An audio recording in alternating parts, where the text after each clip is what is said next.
Baiklah, sebelum saya memaparkan materi ini, izinkan saya memperkenalkan diri terlebih dahulu. Perkenalkan, nama saya Juwita Sirait dengan ujung NIM 037, Prodi Keuangan Daerah, Fakultas Ekonomi dan Bisnis. Baiklah, untuk menghasilkan laporan keuangan sektor publik yang relevan dan dapat diandalkan, terdapat beberapa kendala yang akan dihadapi akuntansi sektor publik. Hambatan tersebut adalah yang pertama itu objektivitas, kedua konsistensi, ketiga daya banding, keempat tempat waktu, yang kelima ekonomis dalam penyajian laporan, dan yang keenam materialistis. Teori akuntansi sektor publik. Teori memiliki tiga karakteristik dasar, yaitu kemampuan untuk menerangkan atau menjelaskan fenomena yang ada, yang kedua kemampuan untuk memprediksi, dan yang ketiga kemampuan mengendalikan fenomena. Tujuan mempelajari teori akuntansi: yang pertama ilmu murni atau abstrak, yang kedua ilmu deskriptif, yang ketiga ilmu deveratif, yang keempat ilmu sinopsis, yang kelima ilmu terapan. Sistem akuntansi sektor publik menjelaskan aturan dasar sistem akuntansi keuangan yang sebagai berikut, yaitu identifikasi kegiatan operasi yang relevan, pengklasifikasian kegiatan operasi secara tepat, adanya sistem pengendalian untuk menjamin reliabilitas, menghitung pengaruh masing-masing operasi.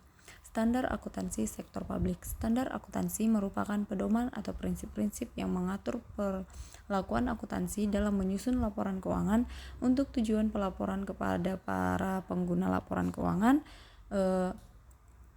Sedangkan prosedur akuntansi merupakan praktik khusus yang digunakan untuk mengimplementasi standar. Ada beberapa hal yang harus dipertimbangkan dalam penetapan standar akuntansi, antara lain, standar memberikan pedoman tentang informasi yang harus disajikan dalam laporan keuangan, kinerja, dan aktivitas sebuah organisasi bagi seluruh pengguna informasi. Yang kedua, standar mempertunjukkan dan aturan tindakan bagi auditor yang memungkinkan pengujian secara berhati-hati dan independen saat menggunakan keahlian dan integritasnya dalam mengaudit laporan suatu organisasi serta saat membuktikan kewajibannya.